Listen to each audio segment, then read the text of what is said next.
অঙ্গনবাদী কৰ্মী সহায়িকাৰ উত্তাল প্ৰতিবাদ। মই বৰ্তমান উপস্থিত আছো গোৱালপাৰা জিলা জলেশ্বৰ উন্নয়ন শিশু উন্নয়ন প্ৰকল্প কাৰ্যালয়ত। আৰ শিশু উন্নয়ন প্ৰকল্প কাৰ্যালয়ত দেখিবলৈ পোৱা গৈছে যে অঙ্গনবাদী কৰ্মীৰ সহায়িকাৰ উত্তাল প্ৰতিবাদ সাব্যস্ত কৰিবলৈ দেখা পোৱা গৈছে।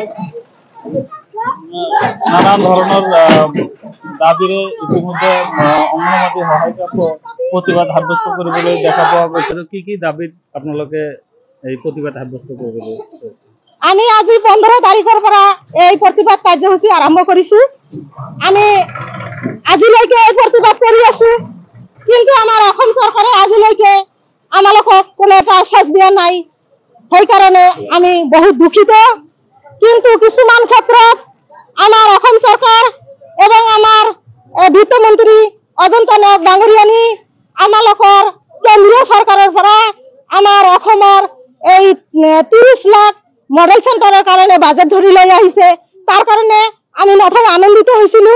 আমাৰ অসম চৰকাৰে হেমন্ত বিশ্ব শৰ্মাই কৈছিল পাৰচৰৰ ঘৰখন গুচাই আমি ভাল এখন ঘৰ সাজি দি আছো আমাৰ শিশুসকলৰ কাৰণে। কিন্তু আমি চিন্তা কৰিছো আমাৰ পাৰচৰৰ গুচাই দি ভাল বিল্ডিং এখন দিছে, কিন্তু সেই বিল্ডিংখনত আমি যে প্ৰগ্ৰেছটো চলাই আছো, ৰাইজক সেৱা দান কৰি আছো, সেই ক্ষেত্ৰত আমালোকৰ মাননি বৃদ্ধি কিয় কৰা নাই?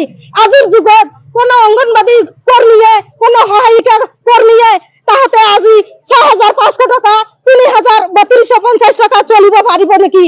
তেনেহলে আমাৰ অসম চৰকাৰক মই এইখিনি বাৰে বাৰে অৱগত কৰাব খুজিছো। আমাৰ এই সামান্য মাননিৰ ওপৰত আমাৰ পৰিয়ালটো নচলে, আমাৰ পৰিয়ালটো চলাৰ কাৰণে এটা উপায় কৰি দিয়ক। এই কাৰণে আমি ইমান প্ৰতিবাদ কৰি আছো, কিন্তু আমাৰ অসম চৰকাৰে আজিলৈকে আওকাণ কৰা নাই, বাজেটত উত্থাপন কৰা নাই। কেতিয়া উত্থাপন কৰিব, কেতিয়া আমালোকৰ উপাৰ্জনৰ ব্যৱস্থা পৰিয়ালৰ সুৰক্ষা দিব, সেই চৰকাৰে আমাক অতি সোনকালে জবাব দিব লাগে। জবাব লাগে, জবাব দিয়ক। আজি কেইদিন হল আন্দোলন? 15 তাৰিখৰ পৰা আজি 23 তাৰিখ। যাই হোক, আমালোকৰ যদি এই দাবী পূৰণ নকৰে, আমাৰ দাবী যদি মানি নলয়, ইয়াতকৈ আমি তীব্ৰ আন্দোলন কৰিবলৈ সাজু আছো। অনিৰ্দিষ্ট কাললৈ যিমান দিনলৈকে আমাৰ চৰকাৰে আমাৰ এই দাবী পূৰণ নকৰিব, সিমান দিনলৈকে আমি এই কাৰ্য প্ৰতিবাদ চলাই যাম। আৰু এজন আছে বাইদেউ আমাৰ লগত। কেই তাৰিখৰ পৰা আন্দোলন আৰম্ভ কৰিছে আৰু কিমান দিন চলিব? আজি 15 তাৰিখৰ পৰা বৰ্তমান 23 তাৰিখলৈকে আমাৰ এই কাৰ্যসূচী আন্দোলনটো আমি চলাই আছো।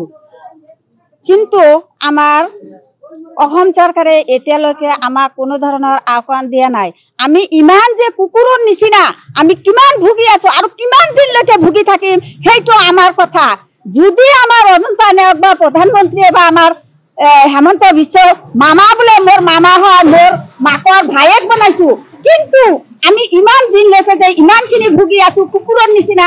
আৰু সৰু সৰু ল'ৰা ছোৱালী, কণ ল'ৰা ছোৱালী 2 বছৰ নাইবা 2 বছৰ 3 মাহ বা 3 বছৰৰ পৰা 6 বছৰলৈকে আমি কণ শিশুসকলক নজনা কথাবিলাক আমি কিমান মাথা মাৰি কিমান খাটনি কৰি আমি সেই ল'ৰাবিলাকক কেন্দ্ৰলৈ নাহে কেনেকুৱা কৰি আমি সেইবিলাকক কেন্দ্ৰমুখী কৰিছো।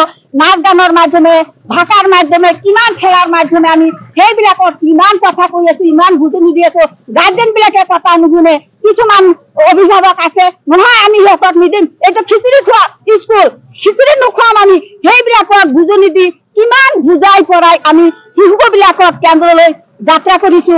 আৰু আমি ইমান 8:30টাৰ পৰা আমি 12:30টালৈকে আৰু কি কৰিব লাগে আৰু বিভিন্ন পচন্দ আকাৰৰ কাম আমি কৰি আছো।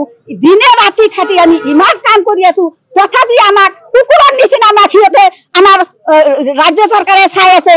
আমাক কোনোফালে আমাক কোনো ধৰণৰ আহ্বান দিয়া নাই। কিন্তু আমাৰ দাবী আমাৰ মাননিখিনি দিব লাগে।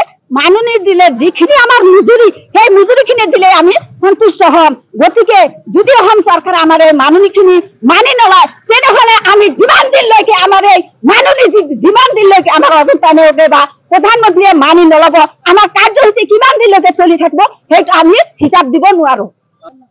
কি দাবী আপোনালোকৰ? নমস্কাৰ, আপোনালোকৰ চেনেললৈ দাবী আমাৰ আজি যিহেতু আজি 6 দিনীয়া কাৰ্যসূচী চলি আছে, 15 তাৰিখৰ পৰা আৰম্ভ কৰিছো। ইয়াতে কিমান দাবী, কিমান কিবা কিবি আমি কৰি আছো, আপোনালোকে এইটো নিজে নিউজত দি আছে এনেকে আমাৰ অজন্তা নেওগ বা মোৰ হেমন্ত বিশ্ব শৰ্মা ছাৰে চাই আছে সেইবিলাক আৰু ক'বলগীয়া নাই এতিয়া কিন্তু দাবী যিটো আমাৰ যিটো মজুৰি দিব লাগে মজুৰি নিদিয়ালৈকে আমাক মানি নিদিব লাগে আৰু যিটো মানি দিছে এইটো দুৰ্নীতি নহয় আমাৰ এটা কথা ভাবিব লাগে এইটো কথা সঁচা কথা আমি ইমান দিনৰ পৰা আহি আছো ইমান দিনৰ পৰা ইয়াতে আমি মনৰ সুখত আহি থকা নাই নহয় আমি দুখত আহিছো আজি ঘৰত সৰু ছোৱালী এৰি থৈ আহিছো আজি ডাঙৰ এটা যুৱক ছোৱালী ঘৰত এৰি থৈ আহিছো ইয়াতে বিক্ষোভ হৈ আমি মনৰ দুখতে কাম কৰি আছো এটা কথা ভাবক আমি এজনী মাইকী মানুহ আৰু অংগনবাদী কৰ্মীবিলাক সঁচাকৈ সকলো মাইকীকে দিছে এটা কাৰণেই দেশৰ ভৱিষ্যত নাগৰিক বিলাকক বা বাচ্চা ল'ৰা ছোৱালীক উন্নত কৰাৰ কাৰণে এটা কথা ভাবিব লাগে আমি এটা মাইকী মানুহ আমাৰ লগত আমাৰ ল'ৰা ছোৱালীৰ জীৱনটো গঢ়ি আছে লগতে ৰাইজৰ ল'ৰা ছোৱালীৰ জীৱন গঢ়ি আছে আমি জীৱনৰ প্ৰথম ছোৱাত যিখিনি শিক্ষা দিওঁ ল'ৰা ছোৱালীক কোনোটা টিচাৰে তেনেকুৱা শিক্ষা দিব নোৱাৰে আমি যিখিনি জানো আমি যিখিনি 90% ব্ৰেইন কৰাই দিওঁ কোনো টিচাৰে তেনেকুৱা বৰাই দিব নোৱাৰে যদি আমি ইমান কেপাচিটিৰ মাধ্যমে ইমান নিজৰ কাৰিকৰীৰ মাধ্যমে কিমান কিবা কিবি ল'ৰা ছোৱালীক আমি উন্নত কৰি আছো তথাপি মই কামৰ পৰা হাইৰাণ হোৱা নাই বা হতাশ হোৱা নাই চৰকাৰে মানি নলয় তেনেহ'লে আপোনালোকে কি কৰিব এটাকে মানি নললৈকে আমি এনেকুৱা আমাৰ পেছনৰ কাম বন্ধ আমাৰ ৰাইজৰ কাম বন্ধ আমাৰ সকলো কাম বন্ধ ৰাখিম কিন্তু আমাৰ নিজক বহুত দুখ লাগছে কাৰণ আমাৰ ল'ৰা ছোৱালী আমাৰ ঘৰত বিচাৰি আহে বাইদেউ চলক কেনেকৈ যাব লাগে বাইদেউ চলক খেলি মানে আমাৰ নিজৰে বেয়া লাগে ল'ৰা ছোৱালীবিলাক যেতিয়া আমাৰ ওচৰত আহে তেতিয়া যাব নোৱাৰে তেতিয়া নিজকে বেয়া লাগে নমস্কাৰ কিন্তু উপায় নাই এতিয়া মই এইটো ক'ব খোজো অল অসমৰ অংগনবাদী কৰ্মী সহায়িকা সন্থাৰ তৰফৰ পৰা এইটো মই দাবী জনাইছো আমি যেহেতু গৰাকী অংগনবাদী কৰ্মীয়ে একেৰাহে 17 পৰা 18 ঘণ্টা কাম কৰি আছো আমি এজন শিশুক মাত শিকাইছো 90% ব্ৰেইন বিকাশৰ কাৰণে দেহে দেহে খাটি আছো সৰ্বাংগীন বিকাশৰ কাৰণে ইমান কাম কৰি আছো এজন এলপি স্কুলৰ টিচাৰে 40,000 পৰা 60,000 দৰমহা পায়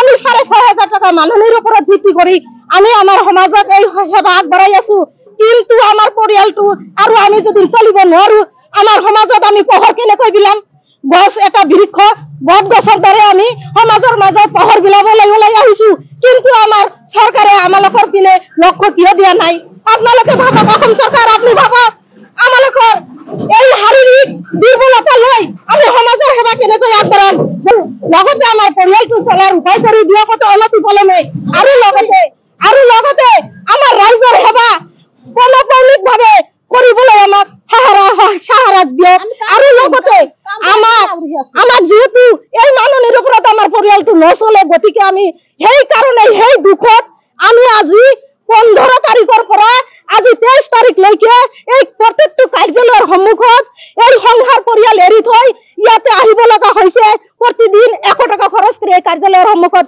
আমি এনে অহা নাই পেটৰ দুখত আহিছো কিয়নো আপোনালোকে ভাবকচোন আজিৰ যুগত এটা হাজিৰাৰ মূল্য 500 টকা তেনেহলে আমাৰ এই 5জনীয়া 6জনীয়া পৰিয়ালটো এই 200 টকা হাজিৰাৰ ওপৰত চলিব পাৰে নেকি আপোনালোকে ভাবক সহায়িকা এজনৰ তাৰোতে 5টা পৰিয়াল আছে সংসাৰত তেনেহলে তাই 3250 টকাত কেনেকৈ চলিব পাৰে অসম চৰকাৰ অজন্তা নেওগ ডাঙৰীয়া আপুনি যি আপোনাৰ সংসদত সমালোচনা কৰিছে তাতে মই লক্ষ্য কৰিছো আমাক যিখিনি আপুনি কৈ আছে আমি যিখিনি অনুদান পাই আছো আপোনালোকে মডেল চেণ্টাৰৰ কাৰণে 30,000 আপোনালোকে পাছ কৰি লৈ আহিছে তাৰ কাৰণে আমি ধন্যবাদ জনাইছো কিন্তু সেই মডেল চেণ্টাৰ সেই বিল্ডিংখনত এই প্ৰগ্ৰেছ চলাতে এজন শক্তিশালী এজন অভিজ্ঞ যোগ্য মহিলা এজনী সেই সমাজখনক উন্নত লাইনত পৰিৱৰ্তন আনিব লাগিব আজিৰ শিশুক কালিৰ সুনাগৰিক হিচাপে গঢ়ি তুলিব লাগিব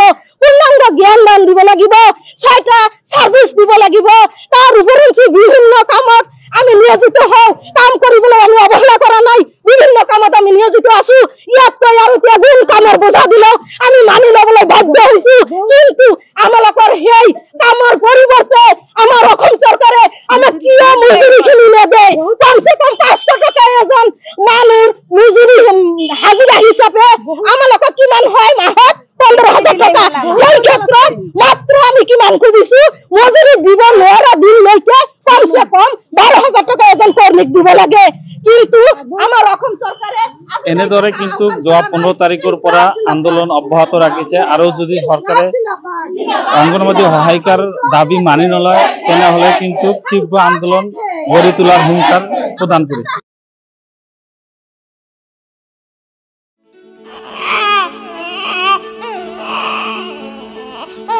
অভিনন্দন, আপোনাৰ এজনী ছোৱালী জন্ম হৈছে।